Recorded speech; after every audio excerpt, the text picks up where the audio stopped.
My name is Jill Coyle, and from years of experience as a divorce attorney, I know for a fact that no one dies from divorce. The experts and I are here to show you how to not only survive, but thrive during the most difficult times.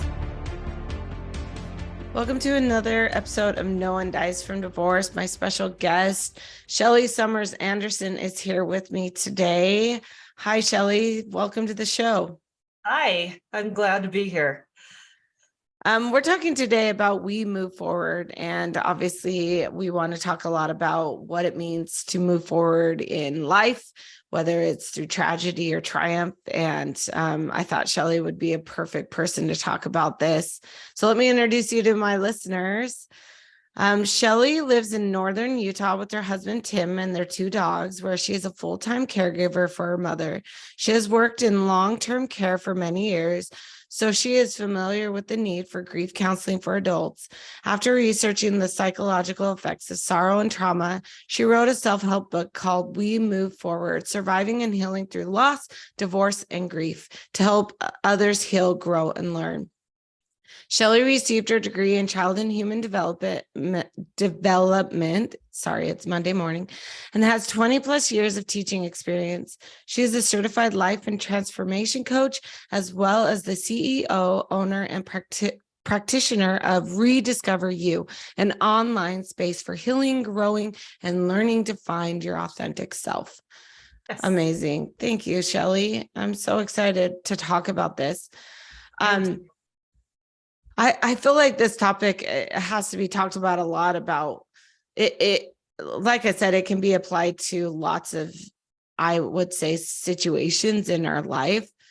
I think that one of the biggest things that we're going to be dealing with in the next few years is dealing with our parents dying. And I love that you're dealing with that, because it's an endemic basically and my husband, who's a hospitalist, so works with in the hospital, is always talking about this, and the need for more people to help people get to the acceptance stage that their parents are going to die and it's okay, and then help them move through it. So anyways, I love that you're doing this. It's a really important space. And sorry. No, that's sorry. The thing is that one of the things that I learned through writing this book and through the experiences that I had over the last, few years, is that it's not, grief isn't just something that it's a stage. Anytime we suffer trauma, it becomes a part of who you are. And it's a living, breathing entity. And the phrase that time heals all wounds is completely false, because all time allows you to do is just, it allows your body to absorb it and absorb the grief. And the reason I moved back to Utah after leaving in 1991 was because my dad had been diagnosed with frontotemporal lobe dementia. And I'm an only child, so my mom needed my help. And I had been divorced, and nothing was in South Dakota that needed my assistance at that time. So I moved back, swore I'd never come back, but here I am. And Dad passed away in 2021, January of 2021. And then my mom had a stroke last July. Okay. So yeah, and the thing is she wasn't only dealing with the grief of the loss of my dad at that time. Now she was dealing with the loss of the idea of the life that she was going to have with him in retirement. And now she's grieving the loss of her, not only her mobility, her independence, but she's grieving all of the hobbies that she enjoyed doing. And so it's been a process of helping her move through all of that and moving forward. That's right. Moving forward. How did you get to here then? Like, we heard the story about you moving back and taking care of your parents, but like, what decided to get you into child and human development and then to write this book? Well, being an only child of retired school teachers, it's kind of like education is in my DNA. I really did not stand a snowball's chance of not being in education. And when I got married, I I had dropped out of college because I got in a really bad car accident, became a cosmetologist, but I always wanted to teach. And I loved early childhood. I could talk all day about human development from the time we are birth to dead. I love lifespan development. I just like understanding why people are the way they are between nature versus nurture, and Maslow's hierarchy of needs.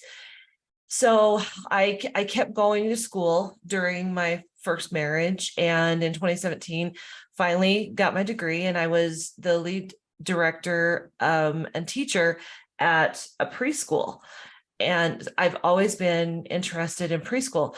And then the divorce happens, and I was ultimately jobless, homeless, because I was locked out of my house. And so what happens is you kind of like scramble for something.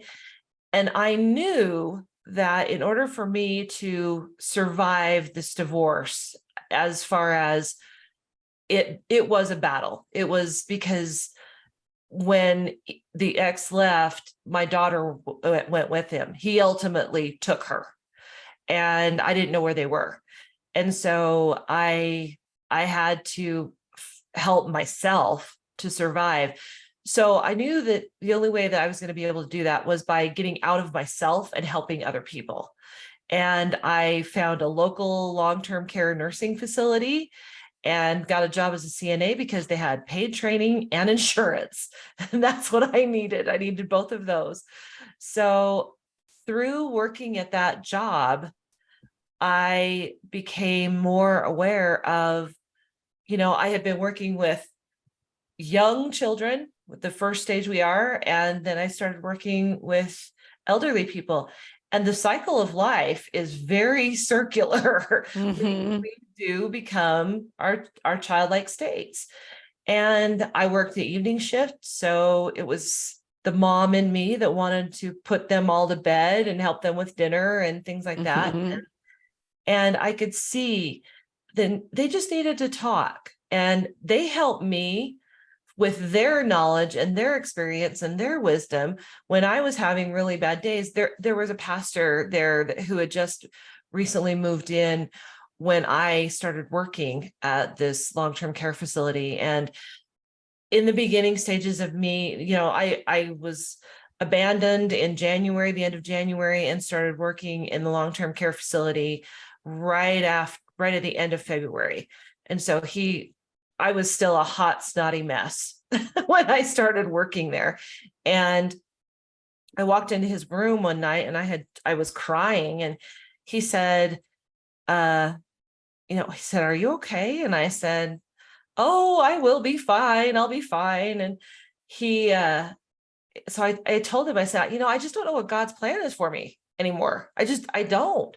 I thought I had a plan. The plan was in place. Life was good. I was going to be an empty Mhm. nester, and now this, and and I said, I just don't get it. And he said, well, God isn't in charge of everything. He says, sometimes just shitty things happen.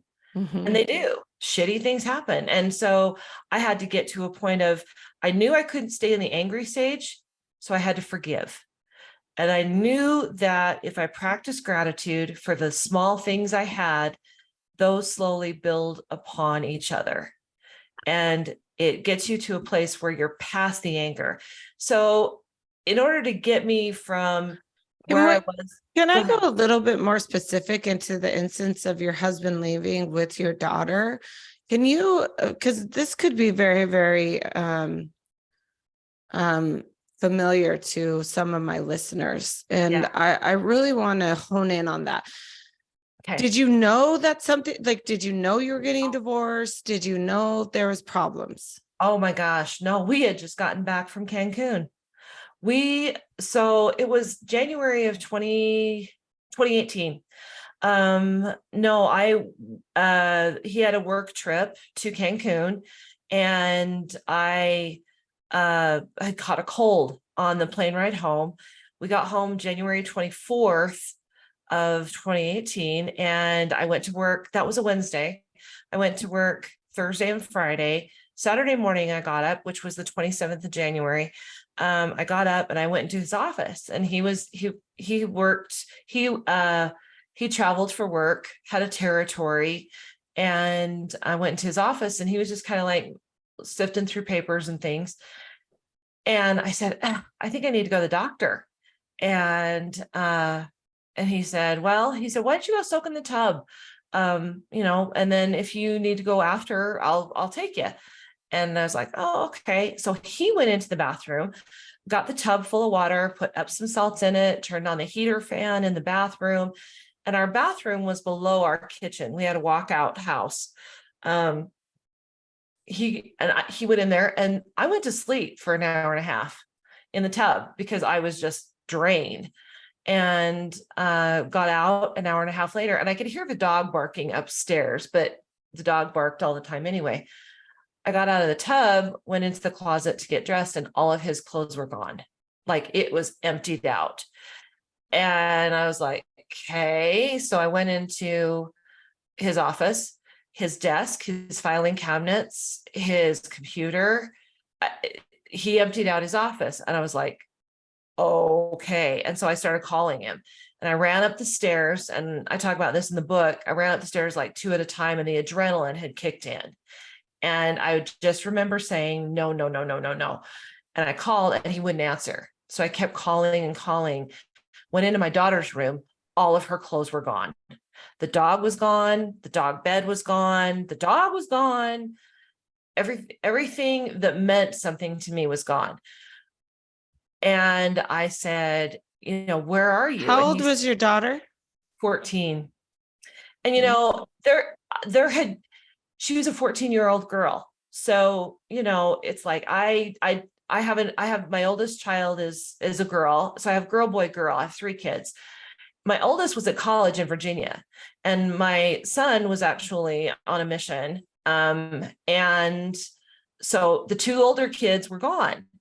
And so it was easier for him to manipulate and gaslight the youngest, because there was 9 years difference between the oldest and the youngest. And I don't know a 14-year-old girl that really particularly likes their mom. So, obviously there was pushback, and I now know that there was a lot going on behind my back, a lot. I still don't have a very good relationship with her. So when they left and went to a person that he had been, for 11 years, had been having an emotional affair with. And I know it got physical after he left me. But for 11 years, she was a twice divorced, 15 years older than him woman. So I look at it more of as a predatory situation. She found someone that was not happy. And, so that's what happened. The only way I could get him to bring my daughter back coming up. So that was a Saturday and Sunday. I really don't remember a whole lot of what I did, other than sitting on my couch and crying. Because when he finally did answer, I said, where are you? And he said, Grace is with her parent. And I said, where are you? He says, we don't want you to know where we are. And I said, don't do this. And he said, I'm done. So I had no clue. We had just gotten back from Cancun, and I really did not know. There was nothing. You hadn't talked about divorce before. You hadn't been struggling. We had, I had been married. I was 27 years married at that time. And for 2 years, I knew there was a communication thing, because our kids were growing, and we were, the ebb and the flow of marriage, the living, breathing entity that it is. And I had been asking to go to counseling so we could learn how to better communicate, because we were now in our 50s, or getting into our 50s, because that year I turned 50. And just our 2 older kids were gone.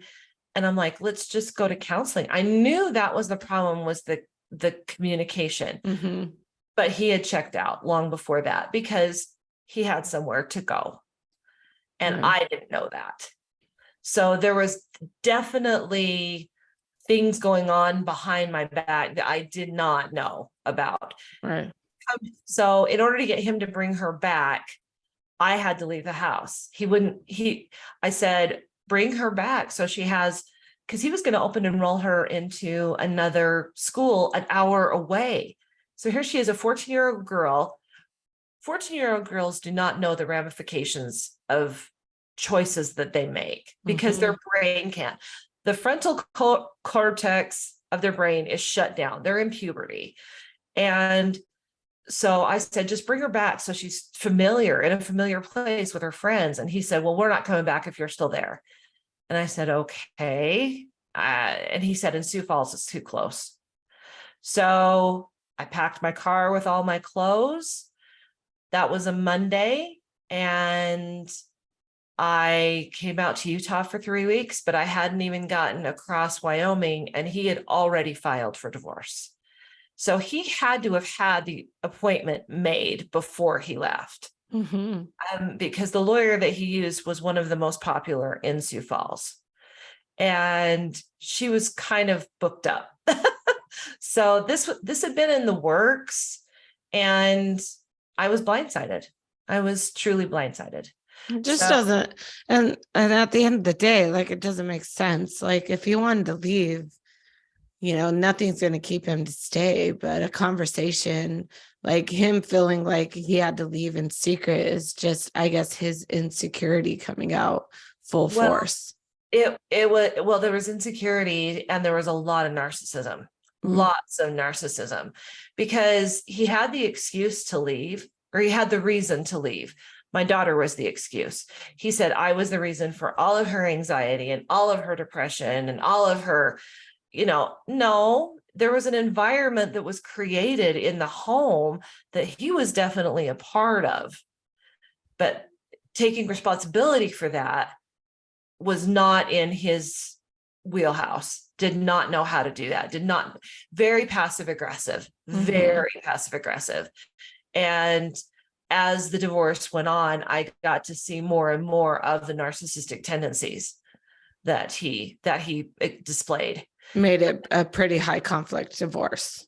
Oh, very much so. And it got to the point where, well, the funny thing is that it could have drug on had I had the money to fight more. The only thing I really wanted to fight for was to make sure that he did not get full custody.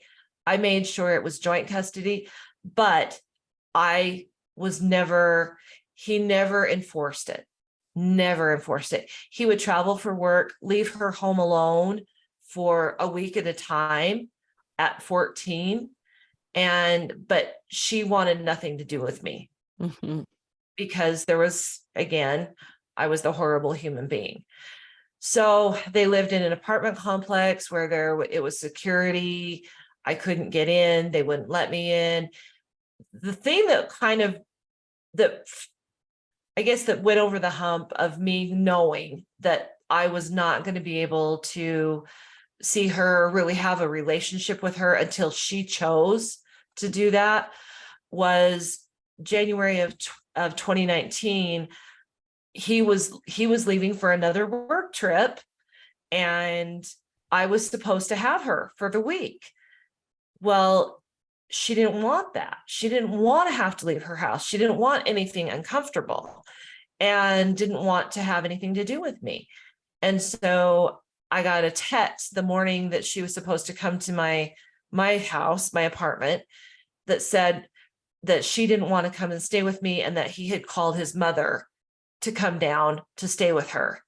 So I wasn't needed. So I was like, well, okay. And then not even 2 days later, I got a call from my mom that my dad had been having mini strokes. So it kind of like snowballed, and one thing precipitated another. And then come to find out, the plan that I didn't know what the plan was anymore. Well, the plan was that I was supposed to have that job at the long-term care facility to be able to come home and take care of my dad. Because right after I moved back here, he started falling a lot more. And May of 2020, I bought a house with my parents to help take care of my dad, and the pandemic had hit by then. And I Right. wasn't going to put my dad in a long-term care facility when I could take care of him and not be able to see him, Yeah. because that was what had happened. So it's like things happened, and I had the idea for the book right when all of this happened, because I went back to school because I'm like, well, I'm going to finish my degree, and I was going to go into counseling. And if I ended up finishing my master's, this book was going to be a thesis. Mm-hmm. And the interesting thing to me was, at the time I was going through all this, every single girlfriend I had was going through the same thing.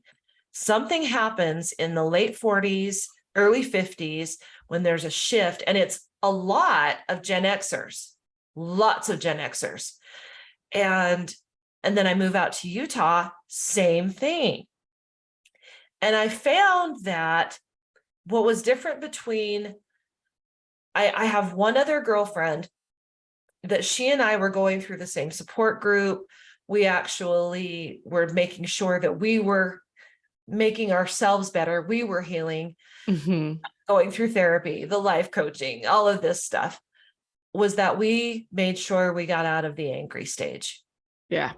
That was the biggest difference between she and I and our other girlfriends, is we wanted to be better. We knew that there was life after this, after a divorce and a highly emotionally charged situation.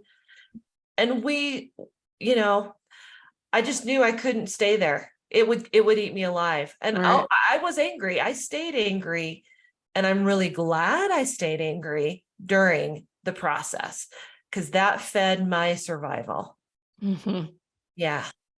I mean, that's why I wrote the book, No One Dies from Divorce, because the elements of divorce are all different. There's so many reasons why divorce comes at you, and not necessarily any of them are really great reasons, or it's going to make one, this divorce easier than the next divorce. But I wanted people to know that there is life after divorce, and whatever it chose you, whether your husband left you, or, you're just done with the abusive toxicity, or, you're going through a little bit of a crisis.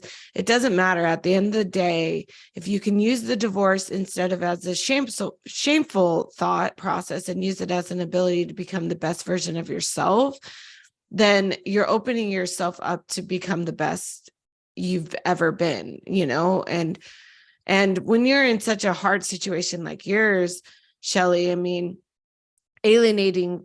alienated children, it's the worst. And I have dealt with a lot of very, very similar to your situation, where the mom was, the primary caretaker and really raised these children and these girls. It usually is these teenage girls. And they get to this teenage age and they're able to be very, very manipulated. And they, just like what happened in your situation. And you're absolutely right. It is frustrating. And, we deal with alienation a lot, and a lot of parents are like, what do I do? And I mean, I'm sure you could talk on this for hours about the things that you probably tested and did. And there's no perfect process of it. There isn't. Your daughter now is graduated? She's graduated and she's 20. She lives in her own apartment. And see, here's the other thing. I still don't have a relationship with her. Yeah. I text probably twice a week. I still send birthday cards. Cause she's still my baby. That's the thing, is a mother's love never. And I remember telling my kids this when they were little: there's nothing that you can ever do that will make me not love you. Right. There isn't. And excuse me. So I just keep reaching out, letting her know that I love her. And at some point, I feel like she will understand. Hopefully she will understand everything that happened. The thing to talk little bit about how, when you say it doesn't matter, make it right, it doesn't make it wrong. Learning radical acceptance for me was the hardest lesson, because as moms and women, that's what we control. I mean, and it's not a bad thing. It's just when you have a spouse that works or travels, or, we control the home. It's like, what are we having for dinner? Who's got practice at this time? Making sure homework's done, making sure projects are done, making sure dentist appointments, all the things.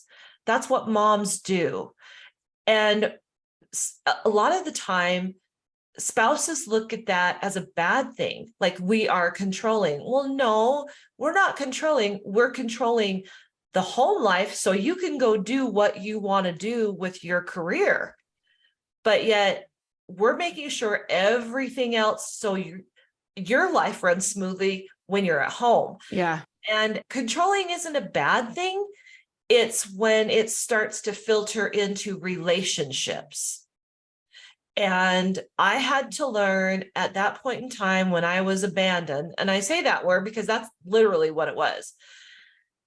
I had to learn what radical acceptance was. And the thing that I learned for radical acceptance is, it doesn't matter what I wanted.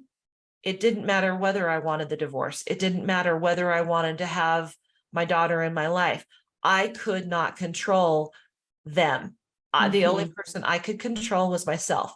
And it didn't make it right. It didn't make it wrong. There was no label. There was no judgment. It just is what it is. Yeah. And I think that's really, I think that right there is the crux of why your story is so important. Yeah. And I appreciate that, because I think people that are going through it, just like you feel like you're in chaos constantly. Yeah. And I talk about how it's like a nuclear bomb goes off and you have this cloud around you and you can't see 2 inches in front of you. And you're like, which way do I go? I don't know what to do. I think people like you, and that's why we move forward. I love the title of your book, because that's sometimes all we can do. Like, it doesn't even have to be a step, like just a breathing, just saying that I can continue to breathe will move you forward to a place of acceptance, healing, and through whatever, I did want to ask a question, because this is a big thing, like looking back, what did you learn from this? And not just like, oh, I learned, like the general things, but like getting really deep, like, what did you learn that has turned it to where now you hope that you can teach others, to go through this process a little better, a little faster, or? Okay. Well, one of the things that, and I don't, so 2 things. We can't get through it any faster than we can get through it. There is no time frame. You will get through it how you get through it. Because just like you said, everybody's situation, everybody's divorce, everybody processes differently. And how you process is how you process. The reason I chose the words "we move forward" instead of "we move on" is because "we move on" lends itself to, okay, we're moving on from what happened. It's like this huge bag of I'm going to swear here for a second. Yeah, right. This big bag of bullshit that we got dealt, and we don't want to take it with us. But the thing is all of those lessons that happened to us make us who we are. And so we move forward with them. Yeah. So we have to bring it forward with us. One of the things I learned that humans do is we idealize everything. We idealize because our brain does not know the difference between reality and imagination. So when we are in trauma, we don't know what's happening. So it is very, very important that we take everything either day by day or minute by minute. And there were a lot of days I had to take things minute by minute, and allow yourself the time to heal. Yeah. In Brene Brown's book, Rising Strong, she talks about how, people will, when you're in, because you do take on shame. You really do Mhm. take on shame, because I felt like the biggest failure. I mean, my whole entire identity was taken from me. I was a wife, I was a mom. Well, guess what? You no longer are. And the realizations that I had to figure out who I was and what I liked was seriously important. And I had to not listen to the comments of other people saying, can you just move on already? Yeah. No, I can't, because this is me processing what's going on. I'm not, the bless your hearts and the can you just move on. And I have that in I think that's the beginning of chapter 5, is like the 5 things you don't want to say to somebody.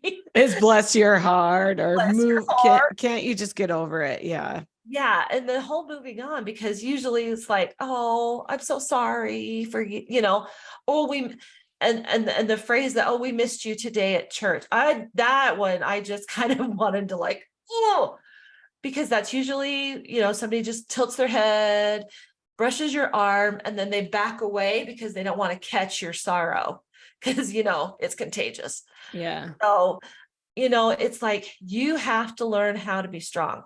That was really the radical acceptance that it is what it is, that grief is its own entity, that all of the stages of grief are fluid. They are not linear. They do not go at the same time. You could be feeling 2 or 3 of them at the same time. You can be in anger and denial and bargaining at the same time. And that's okay. Yeah. It's all okay. That's the biggest thing I learned. I think for me, the realization that I really never knew who I was because I got married at 22 was really eye-opening. The one instance of me being in a grocery store and mindlessly, throwing stuff into my cart. And then all of a sudden I just had this like, poof, this big moment that I'm looking in this cart and there wasn't one thing in that cart that I liked, but yet I was still buying for my kids. I was still buying for my ex. And it's like, well, screw this. And I automatically went into a fight or flight response, and the anxiety started. So I left the cart in the middle of the aisle and I walked out of the grocery store, because I needed to process exactly what it was. People don't allow themselves to process. You Right. have to process the feelings. So there was a lot of things that I learned from all of this. A lot of it went back to also my education in human development, that whenever you have a trauma, you go back to Maslow's hierarchy.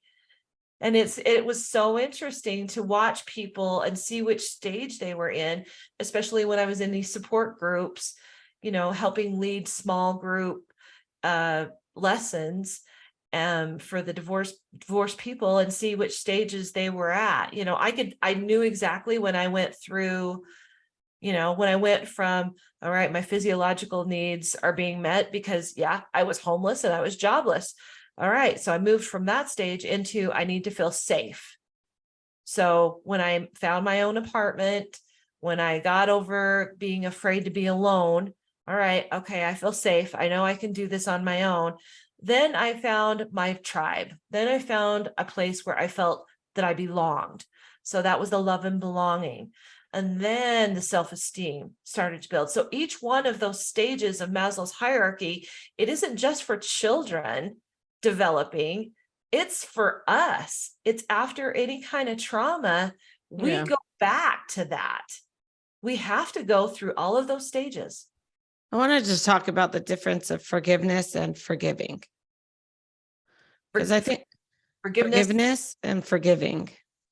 I think, a lot of going through the grief process of divorce is being able to forgive and move forward, or acceptance. Um, so I just wanted to talk about this. Like, a lot of people misconstrue that means that you have to forgive and accept what your husband did to you. What are No. your thoughts on that? See, and this is where I look at it as forgive and forget, and you don't forget, because you shouldn't forget. You should not, because if you forget, that means you didn't learn the lesson that you were supposed to. And I will never forget what he did. I will never forget what my children went through. But there's a phrase that I learned before all of this happened, it says, bless and be gone. And that is, for me, that's what worked to get to the place of forgiveness. See, and I think forgiving and forgiveness, I think those are interchangeable, but the forgive and forget, there is definitely, that does not. And I think it's more women who assimilate that the two have to go together, and they don't. I think because we are nurturing, caring individuals, that we think, oh, I have to forgive and forget. So they stay in the angry stage. Mm-hmm. But and I'm a spiritual person, and I think that this came from the forgiving my ex for what he did to me. It came from the fact that, and I don't know if a lot of people have seen, but the movie The Shack, Mm-hmm. where, and it's based on the book. There's a point in which, God is talking to the male lead, and this man's daughter has been kidnapped and murdered. And God says to him, you don't get to sit in judgment. You're not the one that gets to judge. I get to judge, because what that person did does not mean that he is still not my child. Right. And I believe we are all children of God. He said, but the one thing that I do ask is that you forgive, because that releases you. That releases you from understanding and putting judgment on the situation. And it may take one day saying it 1,000 times. It may take 2 days saying it 1,000 times, but you will get to a point where you say, I forgive you. And you will have made that jump to forgiving. And I had to get there. I mean, if you think about it, I had to get there before I ever moved back to Utah, because I had to seriously say, bless and be gone to him, not my children, not my daughter, but to him, and to make him put no judgment on what happened, because it didn't matter. It doesn't matter what happened. It just is. Yeah. And it released me of feeling like I had any control over his actions. And I knew I was going to be okay. I knew I was going to move forward. What happened to him, that was on him. Yeah. I love that. So tell my listeners, where can they find you and find more information about what you're teaching and what you have to offer? Okay, well, I have 2 programs that I teach, that I coach, because after going through what I went through, I learned that there's definitely a place for counseling and therapy and psychologists. They serve a really good space. There's also a space needed for coaches, because what a coach can do is coaches take you from where you are now and help you move forward. And that's what I'm doing. I'm certified master life coach and transformation coach. And I have a business called Rediscover You. And the 2 programs that I work strictly with women, because right now I am not opposed to moving into a place of helping men as well, because trust me, I understand. I'm remarried now, and I remarried a man who's a widower. And so understanding that whole dynamic of what because men don't feel, and men don't like to process. Right. So, but right now I'm working strictly with women, and I have a 6-week program that's called a Mind Body Connection Reset, because when we are first going into a lot of the healing process, you have to understand that what you're putting into your body directly affects how you think, how you feel, your energy level, how you process, the brain fog. So I help women get healthy, and we reframe what the idea of healthy is. There is not a one size fits all at all, especially when you hit 50 Yeah. or 35, or you start going into all of these hormonal changes. So I help women with that. And that's a 6-week program.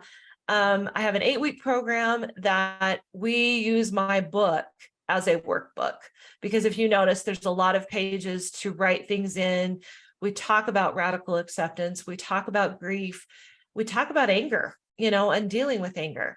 But I take women week by week. We meet each one of these programs. We meet over Zoom, so moms don't have to find a babysitter, and we go through each two programs. So where they can find the information for that is on shellysummers.com. I have a website. They can connect with me on Instagram at shellysummers.ut. And I'm on Facebook as Shelly Summers Anderson. So, or you can email me at hello@shellysummers.com. So yeah, I took my maiden name back. So it was really been quite a journey, being able to help my dad through his transition into the next phase of his cycle of life. And and we talked a lot about that. So yeah. That's amazing. Yeah, Well, Shelly, thank you so much. I think you have so much to offer. It's never great to be the one that has the personal experience to lend teaching, but I tell you what, it makes for the most powerful and I think realistic ability to help somebody through change. So I'm not happy that you had to go through that experience, but I know that your experience will help so many others. So thank you for being on our show. Thank you for what you're doing. And it's been a pleasure. Thank you. I appreciate it. Thanks for letting me be here. Mm-hmm. That's another episode of No One Dies from Divorce. Check us out every week as we bring to you the best and latest ideas to let you know that no one dies from divorce. You will be okay. You will get through this, and just breathe. Thank you for listening to this episode. If you enjoyed, please subscribe, follow, and share. I'd love to hear your questions and feedback. You can contact me at community@jillcoyle.com. See you next time. I am an attorney, but I am not your attorney. Any advice given on the podcast is general and shall not be construed as legal advice.